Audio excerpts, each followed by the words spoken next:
So very much under control at the moment. What I would like to point out specifically is the success we've had through our contact tracing team and contact tracing efforts. Basically, it's a call center where we have people track each case down and find all individuals that might have been exposed to the virus because of an individual that we know has the virus. And as is stated here, this has been pivotal for us. Without this effort, we would have had to grab to much more aggressive measures. And I think this has had a positive impact economically speaking. So that is basically represented here. Our restrictions on activity have been less severe than in most developed economies. Lockdowns, for example, have not been necessary. And again, this is the case because of the tracking we've been doing, or tracing, as we call it. Iceland represented again here by the red line. Half of the OECD countries are in the light blue area. So on this Oxford University index, our measures or our restrictions have been less severe than in most other countries. And we believe that this has, of course, good positive economic impact.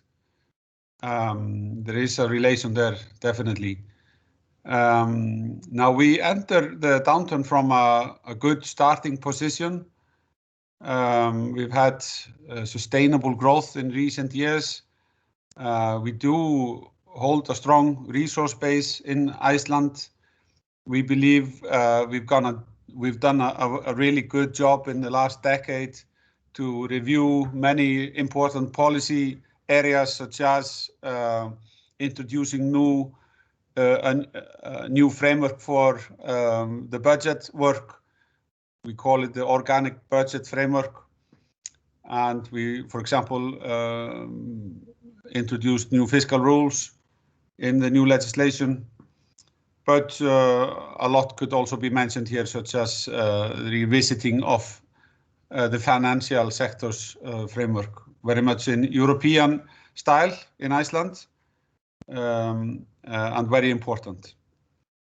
Now, we do have favorable demographics, and the strong human capital in Iceland is a cause for optimism.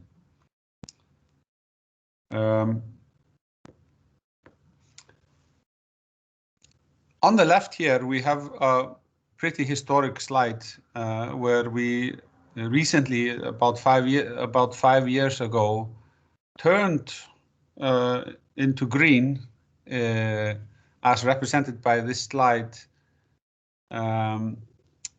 with regards to our net international investment position, a situation which had been negative for decades, or basically always.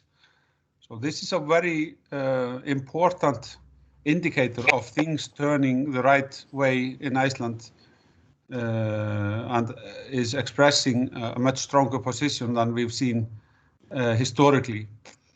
And also on the right side, we see how foreign exchange reserves have been built up quite significantly in recent years. Now, I did mention the European European style framework for the financial sector. Of course, that is based mostly on our participation in the European Economic Area, where we mirror more or less all law that relates to the financial sector.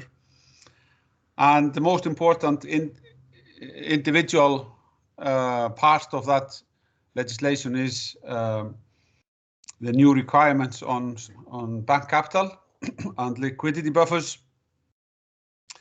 And I think it's fair to say that we have some of the best capitalized banks in Europe. All banks are comfortably above capital requirements, and the bank capital adequacy ratios are high in the European comparison. On a more specific domestic point, we of course have had to follow quite closely how the COVID has affected our economy. You will know that our biggest hit is, or we've been hit the hardest through the tourism industry, where more or less 2 million tourists, which we were enjoying here in the years leading up to 2020, evaporated. And for a nation of 350,000 people, that was, of course, a very huge hit on the economy. However, if we look at other indicators of what is happening in the domestic economy, we see strong signals.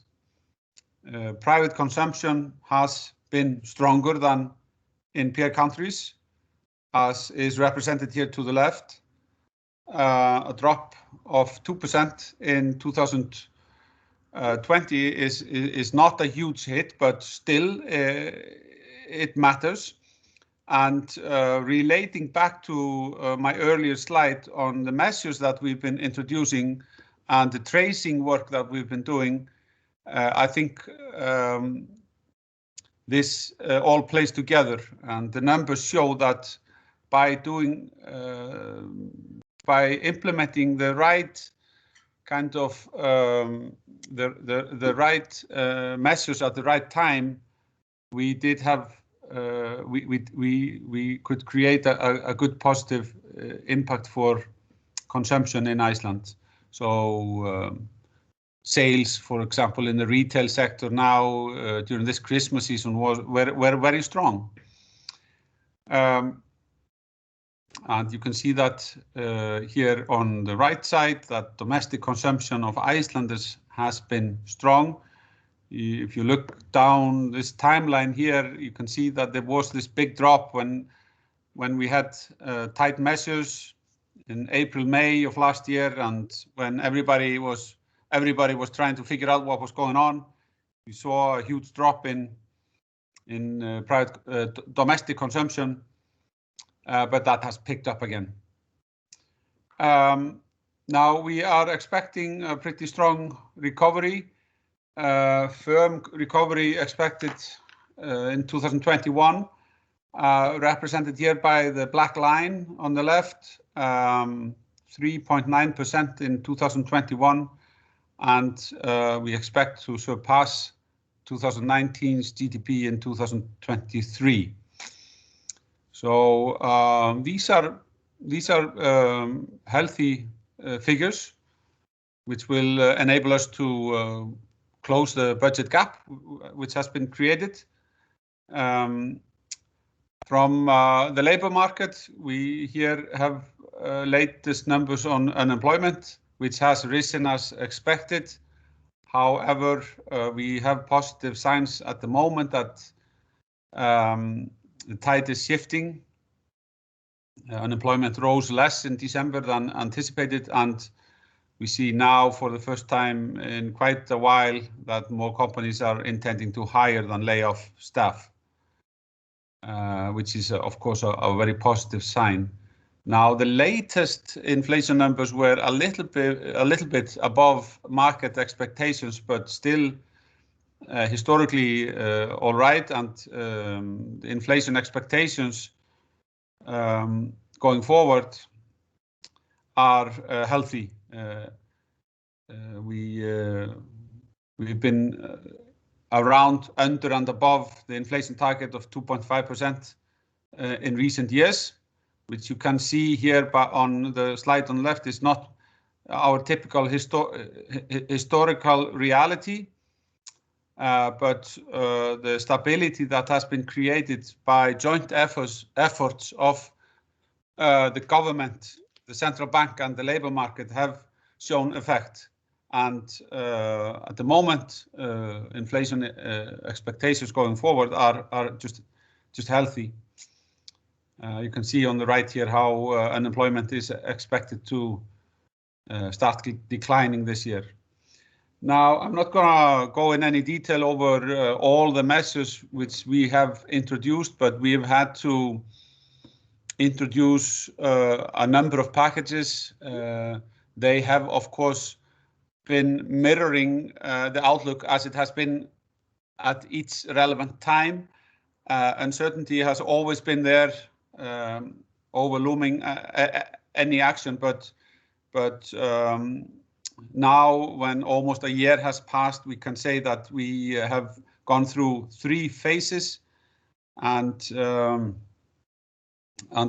government has had very strong support in the society for all the measures that have been introduced. This has been represented by Gallup polls, where positiveness towards what we are doing has been very strong. Of course, these have the type of measures we have been introducing are explained here to the left. We are trying to bridge the gap for businesses, and we've reached out very far. I'd like to say, of course, many of our efforts have been directed towards the vulnerable households of Iceland. And lastly, and I think very importantly, we started early on thinking about, okay, how can we make best use of money today so that we can increase the likelihood of a strong rebound?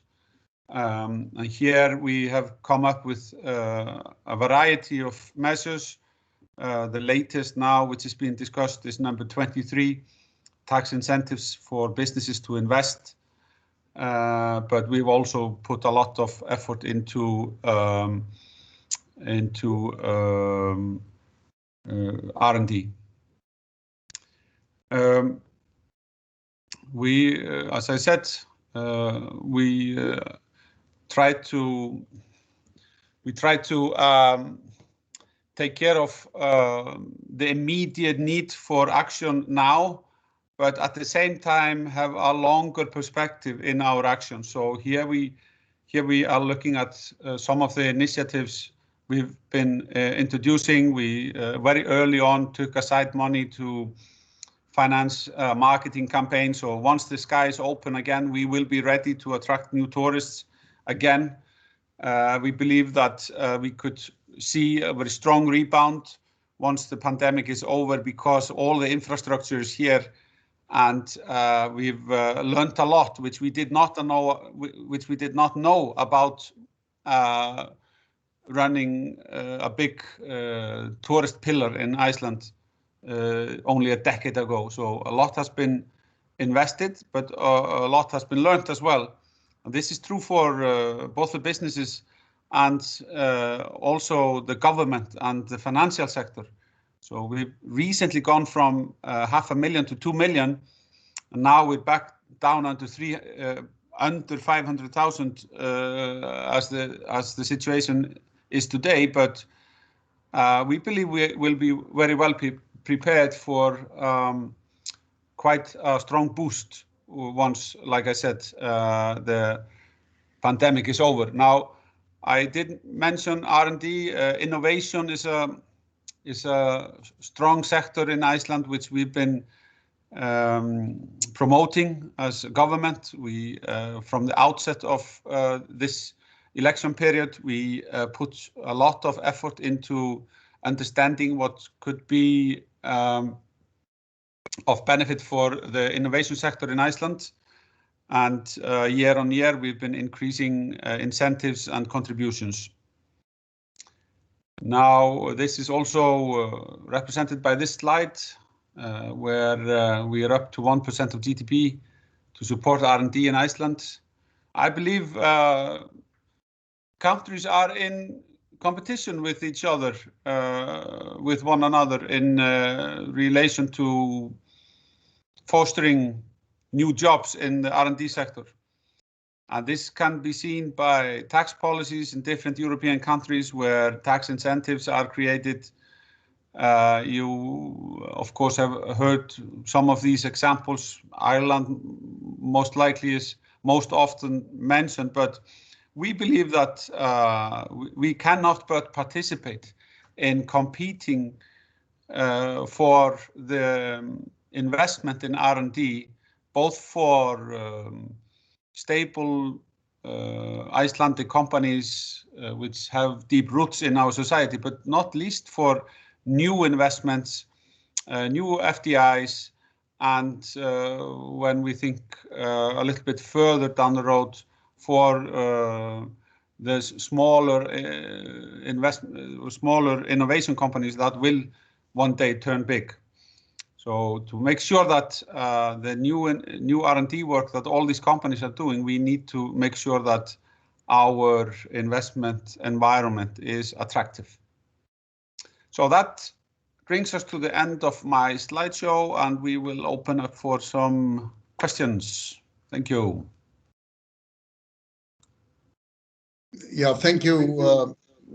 Thank you very much. There is a one question in the inbox, and that is, how important has the seafood industry been in stabilizing the economy during this challenging COVID period? And before you answer this, Bjarni, Minister, then I would like you, if you want to verbally bring out a question, then you can hit the raising hand button there, and let's try if we can keep it under control.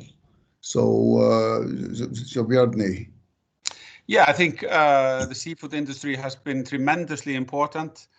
It is our historically most important pillar of the economy, but of course we have ambitions to diversify, and we've been successful in recent years. I've already named the tourism sector, and we've never historically gone through a downturn as we are experiencing now, with the tourism sector being so strongly affected, but always when in times of dire, just as we saw in 2008-9 when the financial sector collapsed, our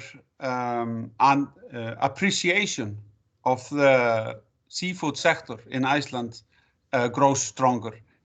And I think this is also the case now. If we look back for 2020, we really did see how important the seafood sector was as a contributing, exporting industry in Iceland towards creating currency for our economy.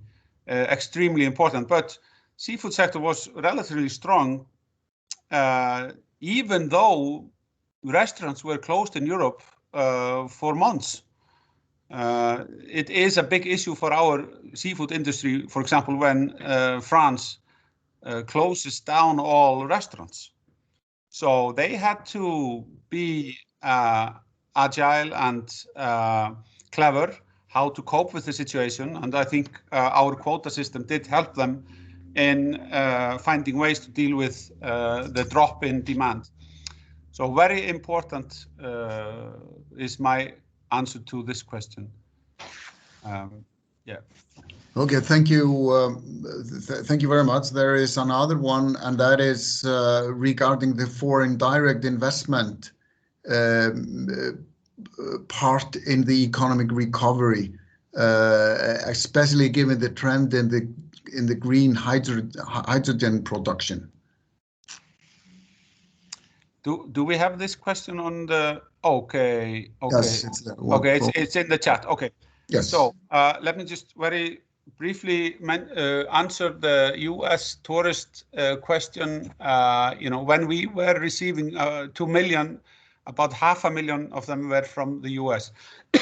So the U.S. tourists were important. Now,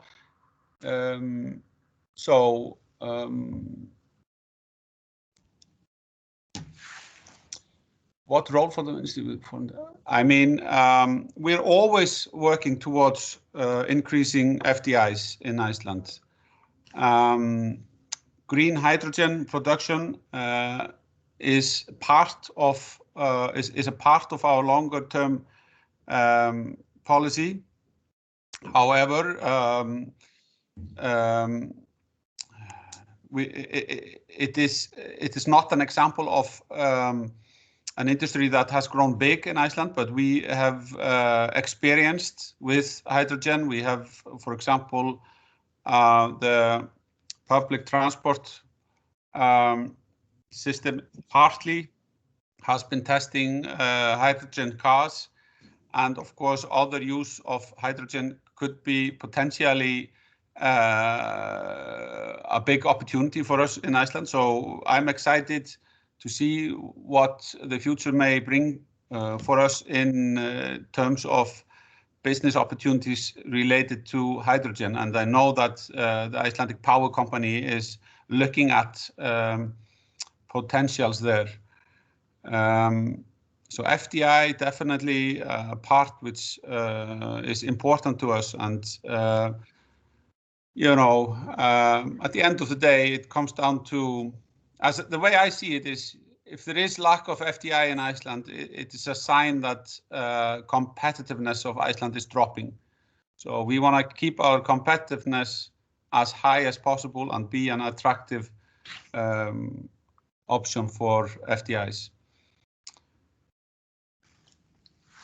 Okay, how thank do you. We do this? Should we go okay, thanks for let's yeah, we have about 5 minutes left. There's some questions coming in there. There is another one, which what are the perspective? There is some perspective on the for the expats and red tape. Well, I can't see it anymore. Hang on. Yeah. Yeah. What perspectives for employment in sectors important? No. That's. Oh yeah. Okay, Yeah. I could. We could. Yeah, okay. Yeah. You see it. Yeah. Þetta eru þeir sem koma hingað til þess að vinna tímabundið, já. So we recently introduced a program whereby you can come to Iceland without being taxed for up to 6 months, work from Iceland. So we were creating a window which was partly directed at the COVID situation, but also we believe that the world is changing and people are open towards working from abroad. The office space is becoming less important. So this is a newly passed legislation which opened up for expats to come and work in Iceland for up to 6 months. A little while ago, we also introduced direct tax benefits for those that come to Iceland for work for the first time for up to 3 years, and that has also proven very successful. So these are 2 examples of initiatives that we've recently taken to attract expats to Iceland. Okay, thanks for that. There is another one. Any change to fiscal policy with the Biden administration? Well, I mean, no, we can't say that. No, there is no changes to fiscal policy due to the elections in the U.S.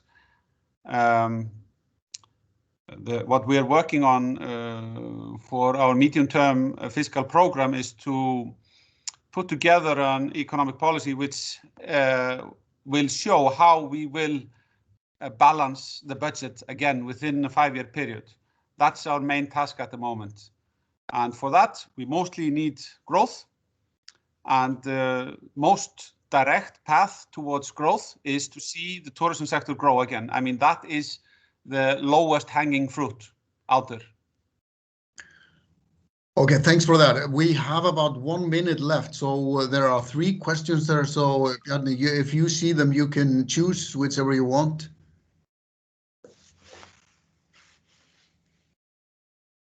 there is one. Have direct COVID stimulus payment been made to Icelanders, and has? Yes. I mean, not in the way that the US did. We did not send checks to households, not directly. So we were a little bit more targeting than that. But we have supported those that could show us that they had drop in revenue. This is for the businesses, and for the employers, for the employees. What we did was we extended benefits under the unemployment benefit program, which we have had. So we increased the monthly benefits, and we extended periods where payments were a percentage of your salaries as they had been up to the unemployment. So I think the biggest difference between the US and Iceland is we do have unemployment insurances. So that's the biggest difference. That's why I think the US program would not have worked in Iceland. Okay, unfortunately, we have some questions left, but unfortunately, we promised that we would keep our time schedule. Finance Minister, thank you very much, Bjarni. This is probably the third time, and I would like to I actually had that question regarding the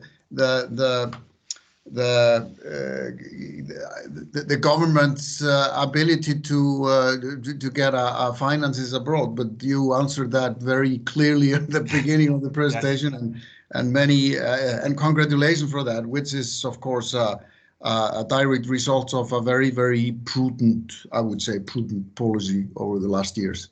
Thank you very much. And this is very important for the chamber to have access to you. And thanks for all of you out there. This is a very well